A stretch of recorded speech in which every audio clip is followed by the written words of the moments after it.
1854년 런던, 세계에서 가장 부유한 도시였죠.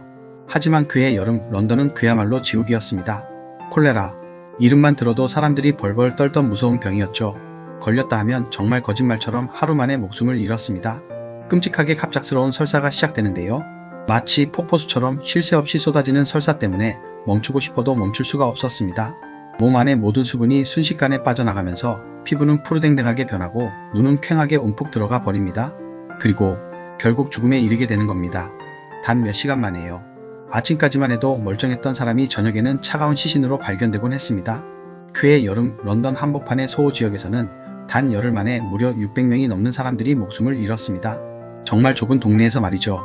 사람들은 공포에 질려 집을 버리고 도망치기 바빴고 거리는 텅 비어버렸습니다. 앙상한 시체 수레만이 쉴 새 없이 돌아다녔을 뿐입니다.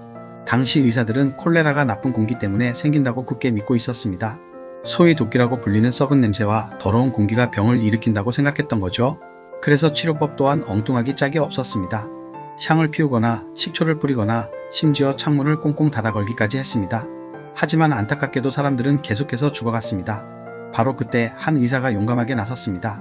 그의 이름은 존 스노우. 41살의 평범한 동네 의사였습니다. 그는 기존의 생각과는 완전히 다르게 접근했습니다.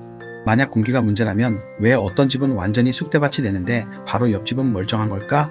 왜 같은 거리에 살고 있는데 누구는 죽고 누구는 살아남는 걸까? 그는 도끼라는 기존의 이론에 강한 의문을 품었습니다. 존 스노우는 곧장 조사를 시작했습니다. 사망자들의 집을 일일이 찾아다니며 누가 언제 죽었는지, 어디에 살았는지, 무엇을 먹고 마셨는지 꼼꼼하게 기록했습니다. 그러던 중 그는 놀라운 패턴을 발견하게 됩니다. 사망자들 대부분이 특정 장소와 관련이 있다는 사실을 알아낸 것이죠. 그곳은 바로 브로드 스트리트의 공동 우물이었습니다. 당시 런던 사람들은 당연하게도 우물물을 마셨습니다. 수돗물이라는 개념 자체가 없던 시대였으니까요. 동네마다 공동 우물이 있었고 사람들은 그곳에서 물을 길어다 마셨습니다. 존 스노우는 지도를 펼쳐 들었습니다. 그리고 사망자들의 집 위치를 지도에 하나하나 표시하기 시작했습니다. 하나, 둘, 셋, 넷. 점들이 점점 모여들기 시작했습니다. 놀랍게도 점들은 브로드 스트리트 우물 주변에 집중되어 있었습니다. 우물에서 가까운 집일수록 사망자가 많았고 우물에서 멀리 떨어진 집에서는 사망자가 거의 발생하지 않았습니다.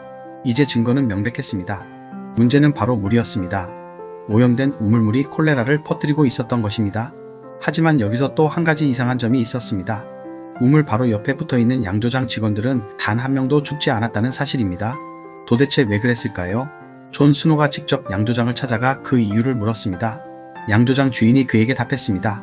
우리는 우물물을 전혀 마시지 않습니다. 오직 맥주만 마시죠. 맥주를 만들 때는 반드시 물을 끓이는 과정을 거칩니다. 바로 그 끓이는 과정에서 콜레라균이 모두 죽었던 것입니다. 또 다른 흥미로운 사례도 있었습니다. 우물에서 멀리 떨어진 곳에 사는 한 부인이 콜레라로 사망했습니다. 이상하게 생각한 존 스노우가 유족을 찾아가 자세한 이야기를 들어봤습니다. 그러자 아들이 이렇게 대답했습니다. 어머니는 브로드 스트리트 우물물을 너무 좋아하셨어요. 매일 사람을 시켜서 그 물을 길어오게 하셨죠. 결국 그 우물물 때문에 목숨을 잃은 것이었습니다. 존 스노우는 이제 확신했습니다. 브로드 스트리트 우물이 콜레라의 진정한 원인이라고 말이죠.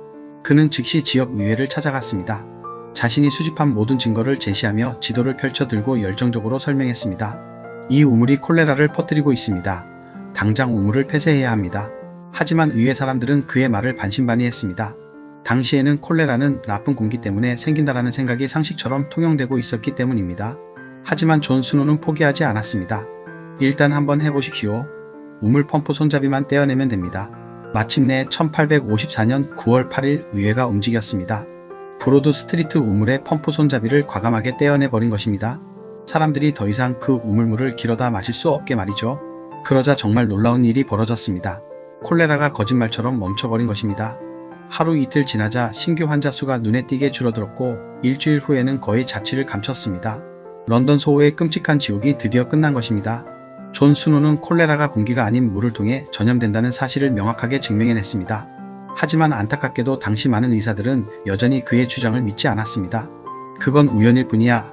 콜레라는 당연히 나쁜 공기 때문에 생기는 병이라고 여전히 낡은 생각에 갇혀 있었던 것입니다. 존 스노우는 굴하지 않고 계속해서 조사에 매달렸습니다. 런던의 다른 지역들을 꼼꼼하게 살펴봤습니다. 당시 런던에는 2개의 수도 회사가 있었는데 한 회사는 깨끗한 상류에서 물을 끌어왔고 다른 회사는 오염된 하류에서 물을 끌어왔습니다. 존 스노우는 두 지역을 비교 분석했습니다. 놀랍게도 깨끗한 물을 사용하는 지역에서는 콜레라 발생률이 훨씬 낮았고 더러운 물을 사용하는 지역에서는 콜레라 발생률이 훨씬 높았습니다. 그 차이는 너무나도 명확했습니다. 무려 수십 배나 차이가 났던 것입니다. 이제 더 이상 의심할 여지가 없었습니다. 하지만 안타깝게도 존 스노는 자신의 승리를 직접 보지 못했습니다. 1858년 56의 아까운 나이로 세상을 떠나고 말았습니다. 그가 죽은 후에도 오랫동안 의학계는 그의 업적을 인정하지 않고 철저하게 무시했습니다. 하지만 결국 시간이 모든 것을 증명해 주었습니다. 현미경이 발달하면서 과학자들이 콜레라균을 발견했고 작은 세균이 물을 타고 전염된다는 사실이 명백하게 밝혀진 것입니다. 결국 존 스노의 주장이 옳았다는 것이 만천하에 드러났습니다. 그의 연구는 새로운 학문의 탄생을 이끌었습니다. 바로 역학입니다. 역학은 질병이 어떻게 퍼져나가는지 연구하는 학문으로 오늘날 모든 전염병 조사의 기초가 되었습니다. 코로나19 팬데믹 상황을 한번 떠올려 보십시오. 확진자 동선 추적, 집단 감염 경로 조사, 이 모든 것이 존 스노가 시작한 방법입니다. 지도에 표시하고 패턴을 찾고 원인을 찾아내는 것, 바로 170년 전에 그가 했던 일입니다. 존 스노의 놀라운 발견 덕분에 세상은 완전히 바뀌었습니다. 전 세계 도시들이 앞다투어 상수도를 건설하기 시작했고 깨끗한 물을 공급하는 시스템을 구축했습니다. 또한 하수도를 정비하여 더러운 물과 깨끗한 물을 분리했습니다. 그 덕분에 콜레라는 선진국에서는 거의 찾아볼 수 없는 질병이 되었습니다. 그가 구한 생명은 아마 수억 명, 아니 수십억 명에 달할지도 모릅니다. 깨끗한 물, 우리는 너무나 당연하게 생각합니다. 수도꼭지만 틀면 콸콸 쏟아지고 안심하고 마실 수 있습니다. 하지만 이러한 당연함 뒤에는 누군가의 숭고한 노력이 숨어 있습니다. 바로 존 스노와 같은 사람들의 끊임없는 연구 덕분입니다.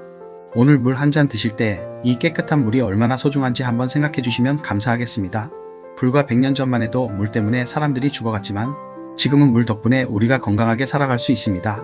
과학은 이렇게 우리를 묵묵히 지켜주고 있습니다. 끊임없이 증거를 찾고 원인을 밝혀내고 해결책을 제시하면서 말이죠. 존 스노는 그 누구의 말보다 자신의 눈으로 직접 확인한 증거를 믿었습니다. 그 덕분에 온 세상이 콜레라의 공포에서 벗어날 수 있었습니다. 우리 또한 존 스노에게 배워야 합니다. 근거 없는 소문이 아니라 확실한 증거를 믿고 당연한 것에 의문을 품고 진실을 끝까지 추구하는 자세를 말입니다. 작은 의심 하나가 수억 명의 생명을 살렸고 작은 지도 하나가 세상을 완전히 바꾸어 놓았습니다. 오늘도 어딘가에서 누군가는 끊임없이 연구에 매진하고 있습니다. 바로 우리를 지키기 위해서, 우리 자식들과 손주들을 지키기 위해서 말이죠. 그들에게 진심으로 감사하며 살아갔으면 좋겠습니다. 존 스노 콜레라를 막은 위대한 의사의 이야기였습니다. 오늘도 건강하게 깨끗한 물 마음껏 드시면서 행복하게 지내시길 바랍니다. 감사합니다.